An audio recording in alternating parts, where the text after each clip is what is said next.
to get every single weakness that is kind of available in the HR leader today, and we want to convert that into a superpower.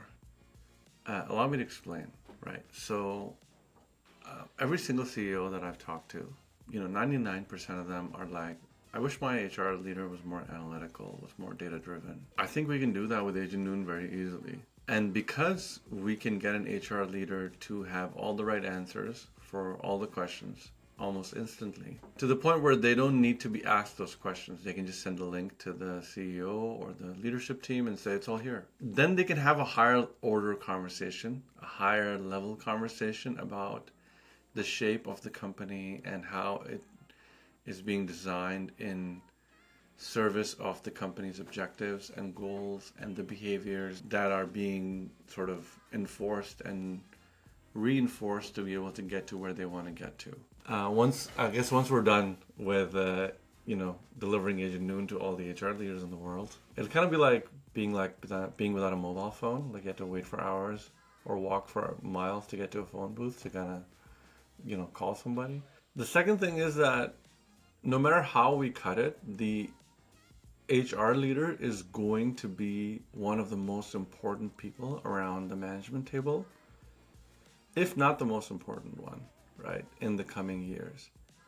So in order for them to be able to successfully achieve that potential, they will need the equivalent of an army of data scientists at their disposal, so that every time somebody asks them a question about, hey, well, what if we took all the IT from across all the different divisions in our company and made it a shared services IT, they would not only be able to visualize it, but they would also be able to empirically say, this is what the benefit of that's going to be, right? So HR leaders today are very good at qualitative, but they're weak at quantitative, both from what is the state of the company today, but also from what if we did this? What if we built a team that would do X or Y or Z? Or what if we built a team that did X and Y and Z? What would that look like? And they could be able to do those things instantly, quickly, and really bring their experience around motivating people, aligning people, helping them do their best work. Because at the end of the day, people are still going to be the cornerstone of a company, and the person responsible for hiring them, activating them, and making sure they have a great sort of exit when they leave the company is going to be the people leader. What we are enabling them to do and what we are going to change in the world for them is that today all of the tooling for the HR leaders is for the HR function going down. Attendance, payroll, vacations, birthdays, whatever. What we're building is the HR leader going up to the CEO, to the boards, to the COO, to the CFO, all of those people. Today, the HR leader has to rely on their party tricks to be able to get around such thorny conversations. What we want to be able to do is to give them the scaffolding where they are no longer on the defensive, but rather they're like, here's all the information, here's all the data, here's what I think we should do, and here are some 4 tough questions that you need to answer so that we can then really start to deploy our teams in service of your goals, right? If you're not sure between goal 1, 2, and 3, should we split our resources evenly across 3 goals? Or do you want to put everything on goal 1? That is a decision for the CEO. That is a decision that's going to stay for the CEO. And that is a very hard decision to make. So when you're empowering good data, it enables the CEO to make a good decision. It enables clear execution tasks for the people leader, the finance function, the ops team, everybody else. So I think it'll create a virtuous cycle of better decisions based on better data and better alignment. And because the HR leader is going to be able to do that, it's going to look more like a vector where everybody's aligned in the same direction versus kind of like this blob that kind of goes in every direction.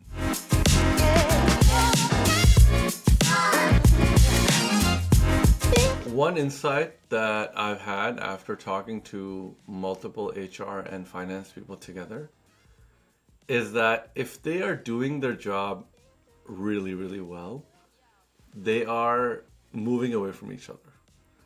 Allow me to explain, right? If an HR person is really top of their game, they are really deep into their HR function, they have everything dialed down, and the finance person is really deep into their finance department, they're butting heads all the time because, the HR person is like, I'm going to do this. And the finance person is like, no, you don't have budget for it. No, but I'm going to get budget from this other area. Oh, but that budget I already took away and I gave it to somebody else. So they're always kind of moving further away from each other. So in a company where the HR and finance are somewhat at professional loggerheads, is a sign that the company is doing well. And the reason why they're at loggerheads is that there isn't, frankly, good bridges to build between them, right? If there was a way to build good bridges between those two teams, they would have even better information, they would be able to make better decisions, and then they would be able to work in lockstep and go faster. But that's not the case because there's this void. Like there's HR software for HR people, there's finance software for finance people, and there's this void in the middle that's being filled with spreadsheets and custom software or Tableau dashboards or whatnot.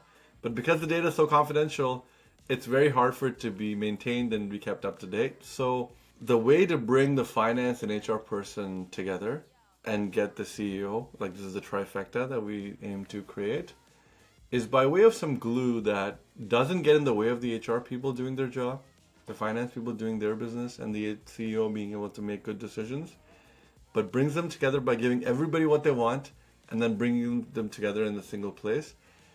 Very counterintuitive thing to do, but we're seeing great success with it, and I think we're going to keep doing it for as long as we can.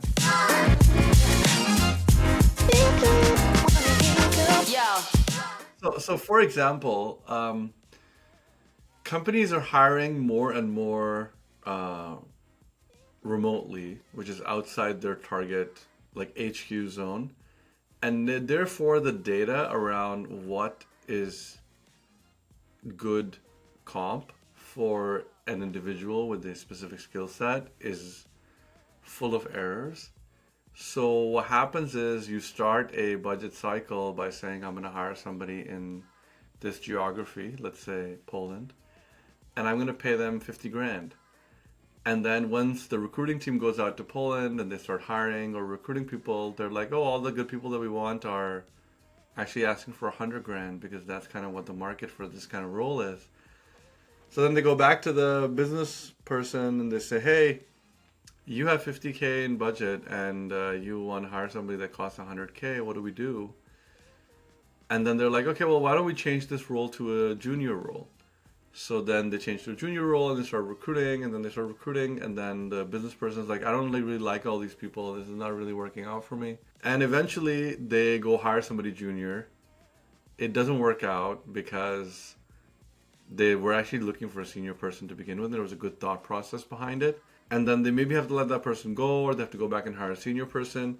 This is incredibly inefficient. Because we don't have good comp data for Poland, and we weren't clear on whether we wanted to hire a senior or a junior person, the way teams start to evolve around it is that they don't give such details. They don't say senior or junior. They say, I want to hire people. Here's my budget envelope. I'm going to do whatever I want with it. As a result, it becomes very hard for finance to forecast what's going to happen.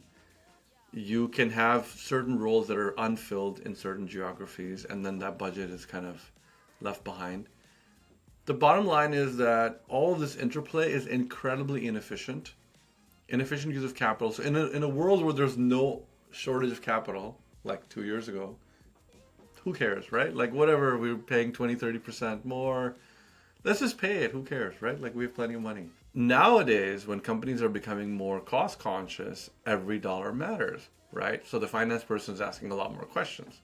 The recruiting team is like, hold on a second. We don't think we can hire this kind of role for 50K. So what's going on here? So either things are getting stuck in planning where nothing gets approved, or they're kind of stuck at execution because it's like dead on arrival, right?